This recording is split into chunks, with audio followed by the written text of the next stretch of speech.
वैदिक ज्योतिष के अनुसार शुक्र एक शुभ ग्रह है। यह वृषभ और तुला दो राशियों का स्वामी है। मीन इसकी उच्च राशि है और कन्या इसकी नीच राशि। शुक्र की गोचर अवधि 23 दिनों की होती है, यानी कि शुक्र एक राशि में लगभग 23 दिनों तक रहता है। सामान्य तौर पर शुक्र हमारे जीवन में धन, समृद्धि, सुख, आनंद, विलासिता, आकर्षण, सौंदर्य, प्रेम संबंध, वैवाहिक सुख, इन सब का प्रतिनिधित्व करता है। ज्योतिष में से क्रिएटिविटी, रचनात्मकता, कला, संगीत, कविता, डिजाइनिंग, मनोरंजन, इसके अलावा ग्लैमर, फैशन, ज्वेलरी के शौकीन होना, आप महंगे महंगे कपड़े पहनेंगे, आप आर्टिफिशियलीज का इस्तेमाल करेंगे, लग्जरीज का इस्तेमाल करेंगे, आप महंगा खाना खाएंगे, महंगे कपड़े पहनेंगे, महंगा वाहन चलाएंगे, ये सब शुक्र देता है। तो शुक्र का इस वक्त जो सिंह राशि में गोचर है वो 31 अगस्त को होगा। बुधवार का दिन होगा, शाम 4:09 का समय होगा जब शुक्र ग्रह सिंह राशि में प्रवेश कर जाएंगे। जब शुक्र ग्रह जल तत्व की राशि कर्क से अग्नि तत्व की राशि में गोचर करेंगे तो वैदिक ज्योतिष के अनुसार शुक्र ग्रह के लिए सिंह राशि शत्रु के समान है, इसलिए शत्रु की यह स्थिति अधिक अनुकूल नहीं मानी जाती। चूंकि शुक्र और सिंह राशि के बीच में बहुत सी समानताएं भी हैं, इसलिए इस मामले में यह स्थिति कुछ लोगों के लिए फलदायी भी होगी। अब किसके लिए फलदायी और किसके लिए चुनौतीपूर्ण, मैं आपको बताता हूं राशि के हिसाब से। आपकी राशि क्या है, आप उस राशि के हिसाब से अपना राशिफल जान लीजिए जो 31 अगस्त से शुरू हो जाएगा। एक बात लेकिन उससे पहले मेरी आपसे रिक्वेस्ट है कि अगर आप हमारी वीडियोस को पसंद करते हैं तो आप हमें अपना फीडबैक जरूर दें। नीचे कमेंट बॉक्स में लिखकर आप अभी मुझे बताएं कि किस तरह का आपका फीडबैक है हमारी वीडियोस को लेकर, जिससे हमें ये पता लगे कि हम आपके लिए जो काम कर रहे हैं वो कैसा है।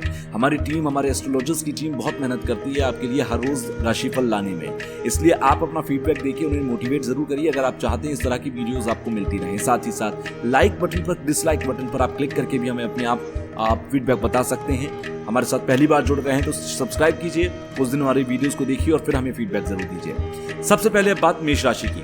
मेष राशि के जातकों के लिए शुक्र दूसरे और 7वें भाव का स्वामी है। इस गोचर काल के दौरान शुक्र आपके 5वें भाव यानी कि प्रेम, शिक्षा, संतान के भाव में गोचर करेगा। मेष राशि में जो छात्र डिजाइनिंग, कला, रचनात्मकता, कविता आदि के क्षेत्र में हैं, उन्हें इस अवधि में सकारात्मक परिणाम मिलेंगे। जो लोग प्रेम संबंध में हैं, उनके अंदर अहंकार की भावना उत्पन्न हो सकती है, जिसकी वजह से उन्हें कुछ समस्याओं का सामना करना पड़ सकता है। लेकिन गोचर काल के अंत तक चीजें बेहतर होती जाएंगी। आपसी मतभेद या गलतफहमियां दूर हो जाएंगी और आपके बीच प्रेम भाव कायम हो जाएगा।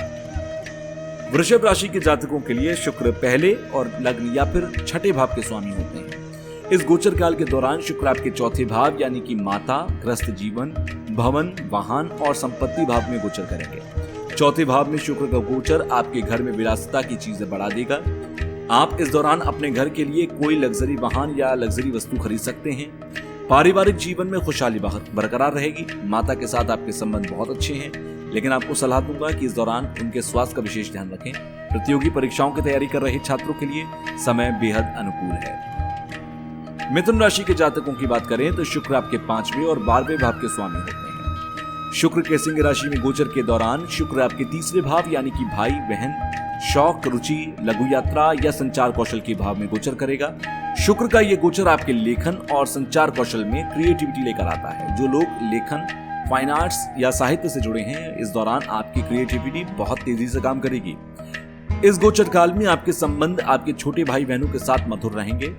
आप उनके साथ किसी लग्जरी यात्रा की योजना बना सकते हैं, उनके साथ खुशनुमा पल बिता सकते हैं।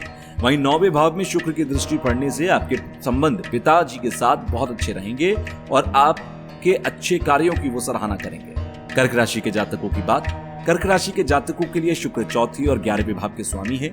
इस गोचर काल के दौरान शुक्र आपके 2रे भाव यानी कि धन, परिवार, वाणी और बचत के भाव में गोचर करेगा। आर्थिक रूप से शुक्र का ये गोचर लाभकारी होगा।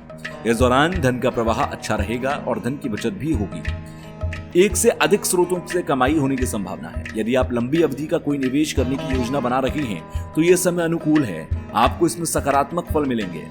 रिसर्च कर रहे छात्रों के लिए यह अवधि अनुकूल रहेगी क्योंकि उन्हें इस दौरान शोध करने के लिए नए विचार प्राप्त होंगे। यदि आप विवाहित हैं, शादीशुदा हैं, तो आपके और आपके जीवन साथी के बीच एक जॉइंटली पैसे और संपत्ति को बनाने या फिर जॉइंट अकाउंट खोलने या जॉइंट कोई प्रॉपर्टी लेने पर अधिकार मिल सकते हैं, समान अधिकार हो सकते हैं और ऐसे योग बन सकते हैं। सिंह राशि के जातकों की अब बात करेंगे। सिंह राशि के जातकों के लिए 10वें और 3रे भाव में शुक्र का स्वामित्व होता है। इस गोचर काल के दौरान शुक्र आपके लग्न भाव में गोचर करेगा।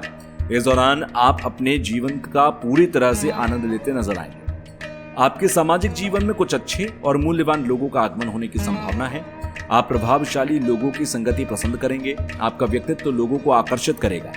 7वें भाव पर शुक्र की दृष्टि आपके प्रेम और वैवाहिक जीवन को सुखद बनाएगी। यदि आपके रिश्ते में पहले से कुछ विवाद हैं, तो इस दौरान समस्याएं दूर हो सकती हैं। आर्थिक रूप से धन का प्रभाव अच्छा रहेगा और प्रभाव भी बना रहेगा। 10वें भाव के स्वामी का आपके लग्न भाव में गोचर करना पेशेवर रूप से काफी अच्छे अवसर लाएगा। विशेष रूप से मंच कलाकारों और संचार क्षेत्रों से जुड़े लोगों को सकारात्मक परिणाम देखने को मिलेंगे। कन्या राशि के जातकों के लिए अब बात करें तो शुक्र दूसरे और 9वें भाव के स्वामी है। इस गोचर काल के दौरान शुक्र आपके 12वें भाव यानी कि व्यय, हानि, विदेश के भाव में गोचर होगा। इस दौरान आपको पेशेवर काम के सिलसिले से कोई लंबी यात्रा करनी पड़ सकती है। संकेत मिल रहे हैं कि ये यात्रा आपके लिए सकारात्मक परिणाम लेकर आएगी। यदि आप इंपोर्ट एक्सपोर्ट में व्यवसायी हैं या किसी एमएनसी में काम करते हैं तो अच्छे परिणाम मिलेंगे।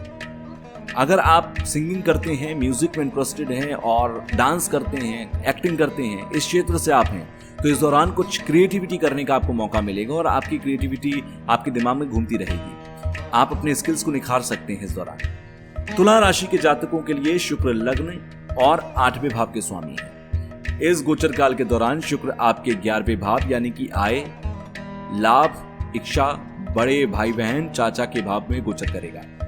आर्थिक लाभ के मामले में आपके लिए यह समय बहुत अच्छा रहेगा। आपकी सभी मनोकामनाएं पूर्ण होंगी। संभावना है कि आपको ये फायदा अचानक से प्राप्त हो, क्योंकि शुक्र आपके 8वें भाव का स्वामी है। इस दौरान दोस्तों के साथ आपके संबंध अच्छे होंगे।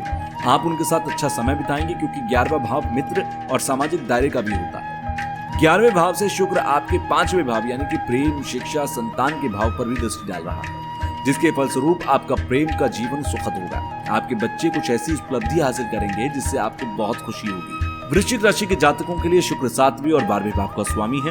इस गोचर काल के दौरान शुक्र आपके 10वें भाव यानी कि पेशे, आपके करियर के भाव में गोचर करेगा। इस दौरान खुद का व्यवसाय चला रहे वृश्चिक राशि के लोगों को सकारात्मक परिणाम मिलेंगे। साथ ही आपको साझेदारी में व्यापार करने का अवसर मिलेगा। और यदि आप पहले से साझेदारी में कोई व्यवसाय चला रहे हैं तो आपको फलता फूलता नजर आएगा, क्योंकि शुक्र आपके 7वें भाव यानी कि साझेदारी भाव के स्वामी भी हैं। अगर आप इंपोर्ट एक्सपोर्ट से जुड़े कोई व्यवसाय चलाते हैं तो इस गोचर काल के अंदर आपको फायदा होगा। मैं आपको लेकिन एक सुझाव दूंगा कि इस दौरान कोई भी नया निवेश करने से बचें, क्योंकि कुंडली का 12वां भाव हानि का भाव भी होता है। धनु राशि के जातकों के लिए शुक्र 6ठे और 11वें भाव का स्वामी है। इस गोचर काल में शुक्र आपके 9वें भाव यानी कि पिता, धर्म, लंबी दूरी की यात्रा, तीर्थ यात्रा और भाग्य के भाव का गोचर करेगा। जो छात्र उच्च शिक्षा की प्राप्ति के लिए किसी बड़े संस्थान में प्रवेश लेने की योजना बना रहे हैं, उन्हें इस दौरान सफलता मिलने की प्रबल संभावना है। व्यक्तिगत जीवन में आपको अपने पिता एवं गुरु का सहयोग मिलेगा। आपका झुकाव धर्म और आध्यात्मिकता की ओर रहेगा और आप इस दौरान कुछ दान पुण्य जैसे अच्छे काम करेंगे।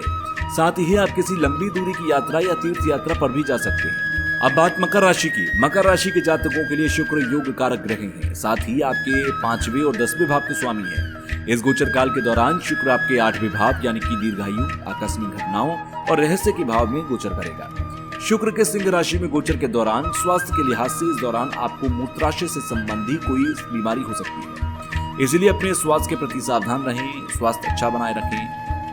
पेशेवर रूप से देखा जाए तो नौकरी पेशा जातकों को कार्यस्थल पर किसी गुप्त राजनीति का शिकार होना पड़ सकता है, तो थोड़ा सा वर्क स्पेस पर अपने ऑफिस के अंदर, कार्यालय में आप सावधान रहें। आपके खिलाफ किसी प्रकार की कोई साजिश रची जा सकती है, इसलिए मैं सलाह दूंगा थोड़ा सा सावधान रहें।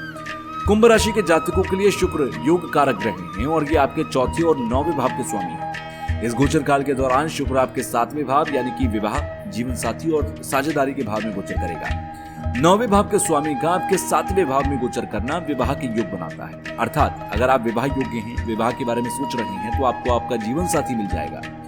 जो लोग लंबे समय से प्रेम संबंध में हैं, अपने रिश्ते से जुड़ा कोई अहम फैसला ले सकते हैं। जो लोग साझेदारी में कोई व्यवसाय चला रहे हैं, उनके लिए समय प्रबल है। आपको अपनी सभी डीलिंग्स में लाभकारी परिणाम मिलेंगे। इस समय शुक्र की दृष्टि आपके लग्न भाव पर होगी।